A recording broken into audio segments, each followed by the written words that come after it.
La Terre n'est plus ronde, chronique d'un monde plat. Un jour, sans avertissement, la Terre a changé. Elle s'est aplatie, brutalement, inexplicablement. Le globe est devenu disque. Les lois de la physique se sont tordues pour s'adapter. La gravité, autrefois répartie autour d'un centre sphérique, s'est concentrée au cœur du disque. Plus on s'en éloigne, plus elle faiblit. Aux confins, elle devient presque nulle. Les océans, pris de panique liquide, abandonnent les côtes et se ruent vers le centre. Les anciens littoraux deviennent des déserts salins. Une mer centrale se forme, profonde, agitée par des courants monstrueux. Les marées, privées de leur rythme lunaire, deviennent erratiques. L'air s'épaissit au centre, formant une bulle de pression. Les vents soufflent vers le noyau, constant, implacable. Les bords du disque deviennent des zones de turbulence, où l'air est trop mince pour respirer. Les climats explosent. Au centre, chaleur et humidité s'accumulent. Des jungles surgissent, étouffantes, peuplées d'espèces mutantes. Plus loin, les terres se dessèchent, balayées par des vents acides. Les saisons s'effacent. Le temps devient une abstraction. Les humains fuient vers le centre. Les villes se reconstruisent en cercles concentriques. Les routes deviennent spirales. Les avions ne volent plus. Les satellites tombent.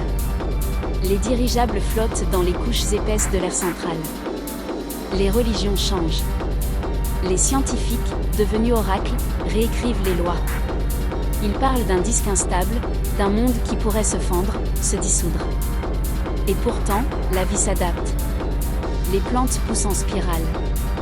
Les animaux migrent vers le centre.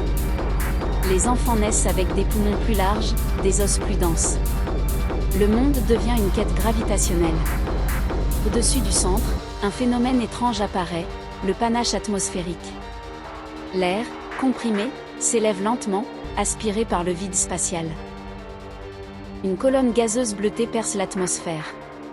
Les gaz les plus légers s'échappent. Le ciel devient plus sombre. Les étoiles brillent en plein jour. Les oiseaux disparaissent. Les nuages se concentrent au centre, formant des spirales épaisses. Les orages deviennent des cathédrales électriques. Les humains envoient des sondes, des drones, des ballons. Ils tentent de comprendre. Certains parlent d'un trou dans le ciel, d'un passage vers un autre monde. Les religions s'emparent du vortex. L'air continue de fuir. Les jours deviennent plus froids. Les nuits plus longues.